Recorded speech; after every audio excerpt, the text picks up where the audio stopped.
నగరి నియోజకవర్గంలో ఉన్న మన రైతు నాయకులందరికీ, ప్రజలు, రైతు నాయకులు, కార్మికులు అందరికీ రావాల్సినటువంటి రుణాలు, డబ్బులు ఇప్పిస్తాం. నా ఒక్కరి కోసమే కాదు, మనం అందరూ మన యొక్క 9 మండలాల్లో ఉన్న రైతులు మొత్తం మంది ఒక్క కట్టుగా, పట్టుదలగా నాతో కూడా సహకరించండి. నేను నిరాహార దీక్ష చేయడానికే నా సిద్ధం. నా ప్రాణం పోయినా సరే ఫ్యాక్టరీని తెరిపించి తీరాలి.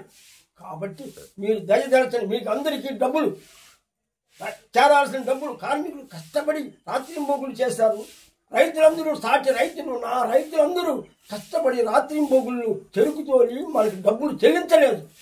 కాబట్టి మనం అందరూ పోరాడదాం. అందరూ కలిసి కట్టుగా రండి, నాతో కూడా సహకరించండి.